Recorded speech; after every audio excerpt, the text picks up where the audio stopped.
The problem is not the problem. The problem is your attitude about the problem. I recently saw this quote in a picture of Captain Jack Sparrow from Pirates of the Caribbean in my ELA class. I like this quote not only because it sounds good, even though it would make a great tongue twister.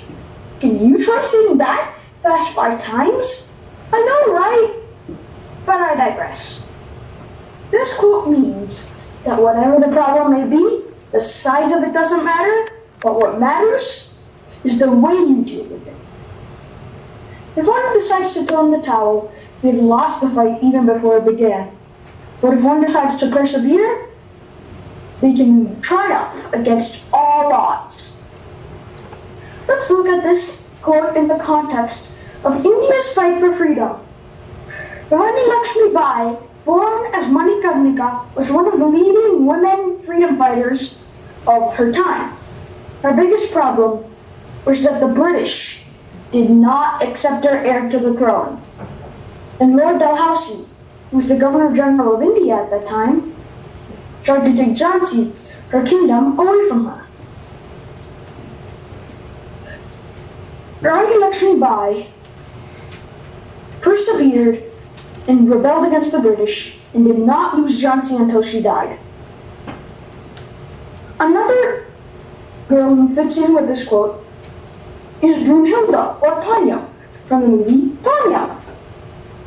Ponyo is a Japanese movie that tells the story of a fish named Ponyo and a boy named Sasuke. Ponyo wanted to turn human to be with Sasuke, but her biggest problem was her dad, who had bad experience with humans and kept magic to keep her from turning into one.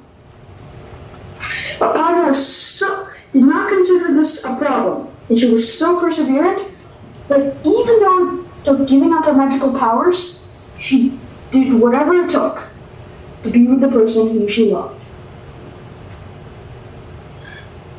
As a literary example, I choose The City of Ember by Jan Pratt. The biggest problem Ember is facing? Where do I even start? They had food shortages, electricity shortages, and even light shortages. Ember was not such a good place to live. The only hope for the people of Ember was if they could get out and find a new place to live. But the instructions to get out had been lost forever. It seemed as if all hope was gone. 2 kids, Nina and Dune, faced this problem with a great attitude and eventually found a way out of Ember. As you can see by this quote, I was fascinated by this quote.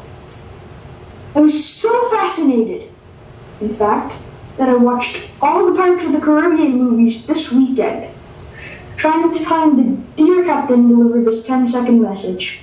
But, to my dismay, I couldn't find it anywhere. Yeah, I wasted around 10 hours trying to see the dear captain deliver this 10-second message in his drunken drawl. But, taking the essence of the quote, I decided not to give up. And I consulted the best source I had, the internet. After hours of scouring the World Wide Web, I found out that this quote is not by the captain, but by Coach Brevin from the book and movie, The Sisterhood of the Traveling Pants. Thank you, internet, and thank you for listening.